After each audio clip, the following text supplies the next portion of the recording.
What's up, guys? We are back for the most recent wave of Masters of the Universe Club Grayskull figures from Super7. And today we're starting with, I guess, the most controversial figure so far in this wave, and that would, of course, be our new Filmation She-Ra figure. We've got her here in our standard brown mailer packaging with the He-Man and the Masters of the Universe logo on the front. Inside this guy, we have got our Jawbridge style slipcover, and then inside that, we of course have our box with all of the windows. We've got She-Ra front and center in the packaging. Great presentation as always, great collector friendly packaging. So let's do it. Let's jump right in and take a look.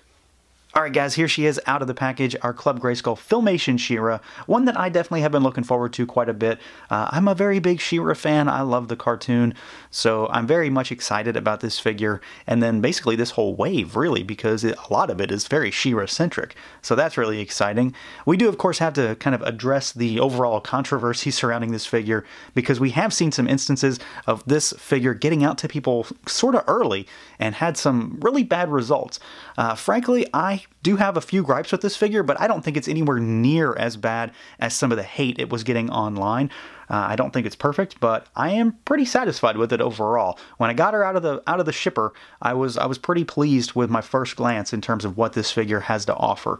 So let's get started. We're going to take a look as usual with Articulation first, see what she can do, because this area is where I have a few gripes. Some of it comes down to design, and then part of it comes down to just an odd choice, I think, going backwards almost in some ways. So let's just dig right in. So as usual, we'll start at the head. And you can rotate side to side. You cannot go backwards or up at all, and you really can't go down much either. It all comes down to the sculpt and just the build of this figure. So the hair it's humongous, and you know, frankly, it looks good, so I'm not too upset about it, but hindered articulation is hindered articulation. So we've got that. Arms go out, they rotate up there. You've got a rotating single jointed elbow, so nothing crazy there. You don't have anything at the forearm or anything like that. Rotating and hinged wrists. There is a waist twist here, and frankly, I thought there was nothing there. It's very well hidden. It's this cut right here, so she swivels here. Now, it does hit right about there. That's where things really stop. And she can go back and forth a little bit, I think. It feels like she's moving forwards and backwards, but only slightly. So there is definitely a twist there, which was very much a surprise. Legs go out, they kick forward, they kick back. There is no thigh cut or thigh twist here. So we've got this kind of joint down here, which frankly I find to be a problem, simply because of the fact that she's kind of weird when you put her on Swiftwind, and we'll talk about that shortly, because of course there were fixes done in the original line to get She-Ra working with Swiftwind, so we'll talk about that.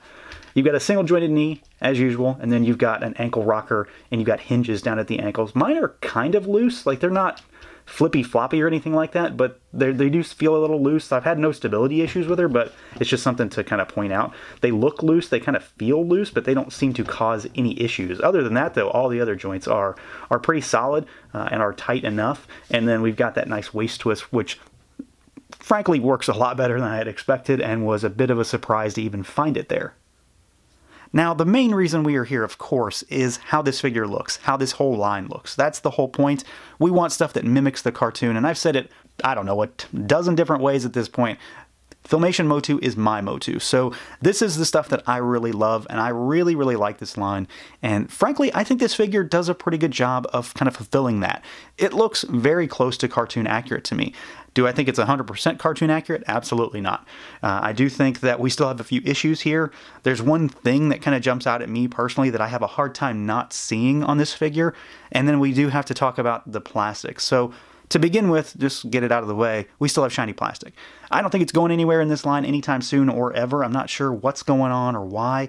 This really is only a problem for me with human characters. Characters like, you know, Mantenna or Skeletor or somebody who's not, you know, flesh colored in some way, you know, white, black, whatever, they have the sheen, and it really looks bad on those particular characters more than others to me personally. So we do have a lot of shininess kind of on her arms, her hands, her chest, her legs, and of course her face, which we'll get closer in on in a minute. We do have some painted areas on this figure, and they are painted pretty well, and they're, you know, kind of dumbed down. That's the whole point of this thing. Minimalistic, simple designs, very Filmation-y. So we've got, you know, painted bracers, painted boots, the painted design on her chest, and then of course we've got the painted upper torso portion of her harness. And then we've got the soft vinyl cape here. We've got this huge head of hair that I've already talked about, and I think this looks great. I like the line work in there, the way it catches the light, it really shines. It creates some depth, create some shadow there as well. So I really do like the way this figure looks from just a general perspective. I think they got the colors great. They're saturated. They're very vibrant. That white is incredibly bright, and the hair is just a great, rich, deep yellow color. Now, we do, of course, have to talk about the face a bit, and we'll kind of, you know, zoom in on that just to take a closer look at what's going on here. And a lot of folks really have had a hard time with this figure, I think, specifically because of the prototype. And this kind of comes down to the fact that the prototypes are painted figures, so they don't have the sheen, they don't have the gloss on them, and that creates kind of a disconnect between what we ultimately get.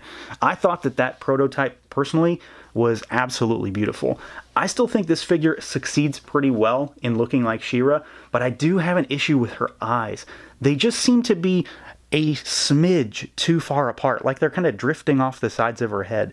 They just seem too offset from center to me. They aren't crooked, they aren't misplaced really, they just don't seem to be exactly where they should be. They certainly fit the spot they were sculpted to be in, but something about them just seems a little too wide. The rest of the facial features do look good though. Everything's really clean and crisp. I like her tiara, it's simple, nice kind of dull gold color, and then you've got the red jewel. The lips are really bright. Got the teeth showing in there. Again, though, it's a thing where everything's glossy, so it kind of, you know, takes away a bit. But if we had a painted head, painted flesh on this figure, it would just elevate everything. If it was closer to prototype, I know I don't like saying that, but that's ultimately what I have to compare against. And that figure was just beautiful.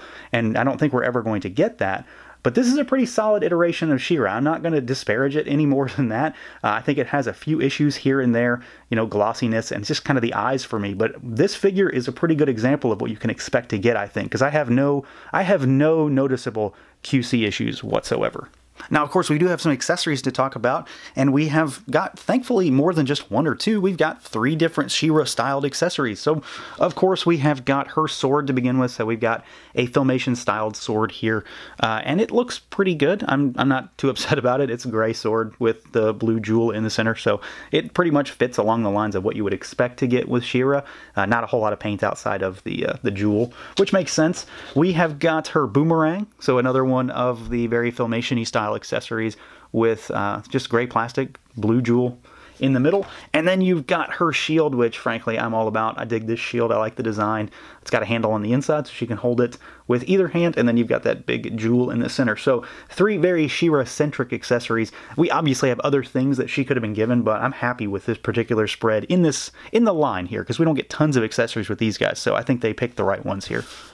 Now, of course, we have to compare our She-Ras. So we've got our Filmation She-Ra on the left. We've got our Motu Classic She-Ra on the right. And I will kind of give this a caveat here. This is not the regular She-Ra. So this is the Bubble Power She-Ra body with all the stuff from the first one, because this is what they called She-Ra 2.0 with the updated articulation, specifically so she could ride Swiftwind better, which we'll talk about again shortly. So, I mean, there's not a whole lot to compare here, really. They are similar, but they're not the same at all. Obviously, this one has much more detail.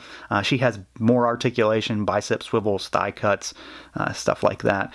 But I think the design is there. You can see the resemblance in some ways, but of course this one is just one look and this one is another, so not a great deal to compare to. It's kind of an apples and oranges thing, 2 halves of a whole almost. I love this figure. It's been one of my favorite female Motu Classics figures for a very long time, and I can easily say right now, even though I do think this figure has its issues, this is the best Filmation female figure we've got. There is no doubt about it. She tops them for sure, even with some of the weird gripes I have. Now, of course, I mentioned the fact that we have to talk about Swiftwind and whether or not she can ride on him. And it does work. So I finally opened him now. I don't know what I'm going to do with him because he doesn't really fit on my shelf very well. But you can, you know, just make her sit on it just fine like that. I do think that she sits a little awkwardly, but it works okay. I don't really have any issues with it. My only real concern is that maybe over time you might stretch the plastic for her skirt down there because it's kind of rubbery. But otherwise, I think she sits just fine.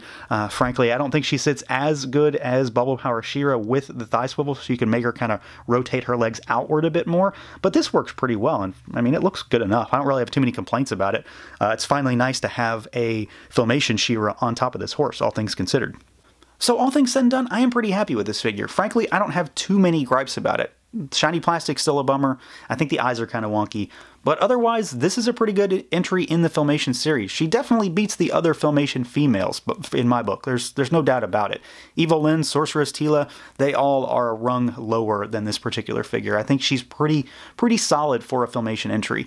Is she going to be my favorite for this wave? Not likely, but I am pretty happy with her, and I am glad that she sits on Swiftwind, so it's a good thing I opened him and didn't end up with an unsuccessful attempt, so she can ride on your horse if you've got him. And then, of course, we do have a pretty solid array of accessories, so she's going to look pretty good next to He-Man, I think. And in general, I'm happy to have her. So that's going to do it for this look at the Super 7 Masters of the Universe Club Grayskull She-Ra figure. Let me know what you guys think. Feel free to like, comment, subscribe, and share, and until next time.